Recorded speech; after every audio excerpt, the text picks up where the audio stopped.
because it's just stupid menus. My favorite pick. That's a tough one.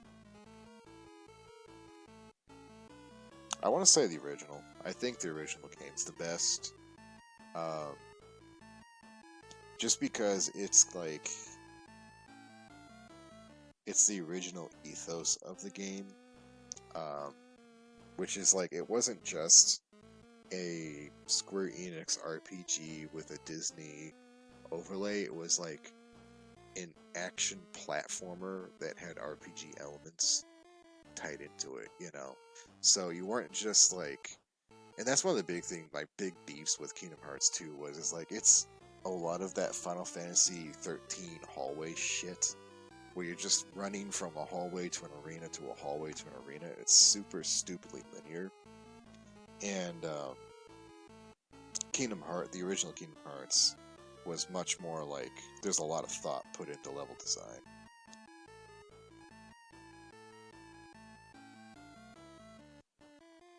Um, and then I think a close second would be oh, and the fucking combat actually had like thought put into it. Um, whereas in 2, it's like the fucking uh, reaction command just kind of invalidated everything, you know. And I'm saying this with like one playthrough of each, you know, on standard. So I do need to try and actually like do hard mode and complete them, and then I can probably give my assessment a little bit better. Um, and then I think Chain of Memories immediately after that is a close second, just because I really like the deck system and the fact that you can actually like spec into Magic.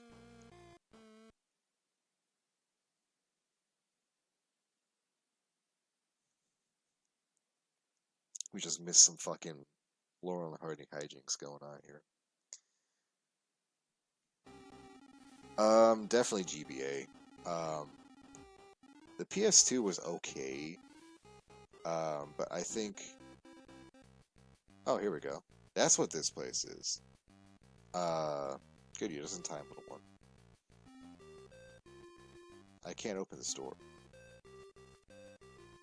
You will help. Oh my god. Go downstairs and open the door from the inside. Do not be fooling around. Do it now. The combat system, like the problem with the GBA port or the PS2 port is they took the KH2 engine and just slammed it all together, and there wasn't as much thought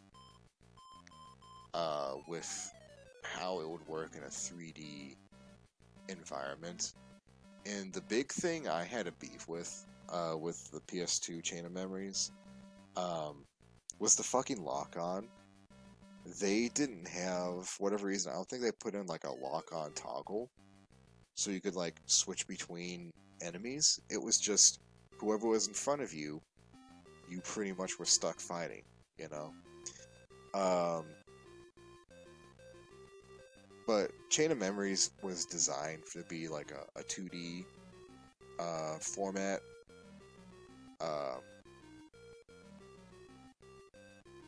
And I think that like that really didn't help its case with the PS2. Like a lot of the areas just felt really fucking big. Don't even get me started on the fucking Marluxia fight and the fact that they gave you this third stage that you didn't need. Like you didn't need to fight him 3 fucking times. You know, he was just some fucking dude. You know, and then God, the fucking Riku mode. Good God, did that need some fucking tuning? Like, I quit that fucking mode halfway through. I wasn't gonna fucking do it. I got stuck on, like, Vexen, I think? It was either Vexen or one of the Riku fights. Or clone Rikus. But the fact that the dark mode would just trigger in when you used a slate to break a card, and you didn't get the slate back, it was like, oh shit, you have 12 cards and there went 3 of them. There's gone. Now what are you gonna do? And it's just, it was so fucking annoying. And it definitely wasn't that way on GBA. I remember really enjoying Riku's Path because it was an interesting challenge. What is Power Through after Kingdom Hearts 1? Exact copy of Kingdom Hearts 1. Yeah, and okay, and see, oof. See, that was a beef I had with it too. I had a complaint with that, but then I realized Chain of Memories, and this is why I like it so much. Chain of Memories actually did some really cool stuff with the storytelling, in because you're going through all the worlds again, right? And where to get really grueling is that you had to go through 8 fucking rooms between little story beats, right? But the fact, and like when I played it on the Game Boy Advance, I didn't play the original game yet. So when I went back, played it, and then played it again, I was like, oh, wait a minute. This isn't fucking right. Like, they were changing things very subtly in the Chain of Memories plot lines. So that you would still do, like, the intro, you do intro, conflict, conclusion, like you would in the original game, but things were changed. And because no one remembered that, no one commented on it, it was left to you as the audience to pick it up on.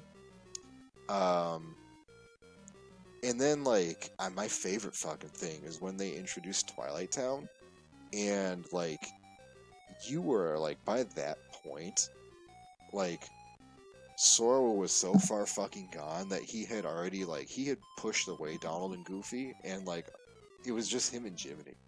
And they had no idea what was going on, and you just walk into this fucking place that you know you've never seen before. It's this fucking town. And, like, Sora's like, okay, we gotta go save Naminé. It's like, Sora, what the fuck is going on, man? Like, you're legitimately out of your depth here. It was so fucking good, that reveal.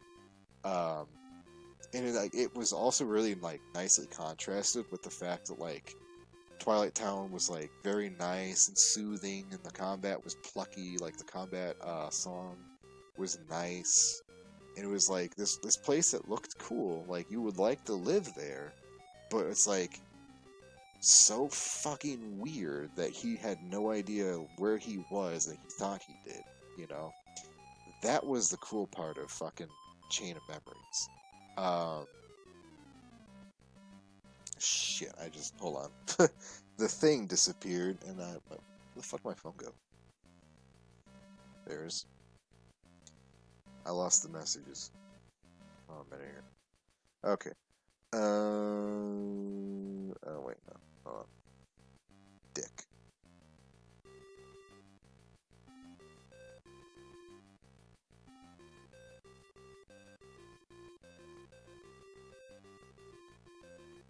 Uh-oh, that's a baby. Hold on.